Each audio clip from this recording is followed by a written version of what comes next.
అమ్మా సుధా, వాగింది చాలు, ఆయన లోపలికి తీసుకెళ్ళు. కుదరదత్తయ్యా, బయటికే తీసుకెళ్తాను. వీల్లేదు, ఇది నీ అత్తగారి ఆజ్ఞ. చాలా వీలుంది. ఇది మీ కోడలి గారి కోరిక. మా సిస్టర్ శాసనాన్ని ధిక్కరిస్తున్నావా? శాసనాలకి రాజముద్రికలకి ఏనాడో కాలం చెల్లిపోయింది కదత్తయ్య గారు. పిచ్చి పిచ్చిగా వాగావంటే పళ్ళు రాలిపోతాయి.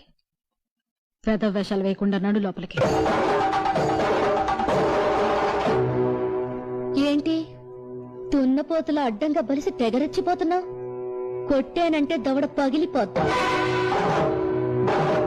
నీ కొడుకులాగా నన్ను గుప్పెట్లో పెట్టుకుందాం అనుకున్నావా? చెయ్యి నరికి చేతిలో పెడతాను. మావయ్య గారిలాగా నన్ను చీకటి కొట్లో పడేద్దాం అనుకుంటున్నావా? కిరసనాయిల్ పోసి తగలబెట్టేస్తాను. కళ్ళ పూలు, నుదుట బొట్టు, రంగురంగుల చీరలు, చేతి గాజులు, ఈవేళ నీకు ఇవన్నీ ఉన్నాయంటే దానికి కారణం ఈయన, నీ ఆయన. ఆయన్ని బయటికి తీసుకెళ్తానంటే వద్దంటావా? చెప్పు తెగిపోద్ది. నేను తిట్టగలను అత్తయ్య గారు, కానీ తిట్టను. ఎందుకంటే అత్తయ్య గారంటే అభిమానం, పెద్దలంటే గౌరవం.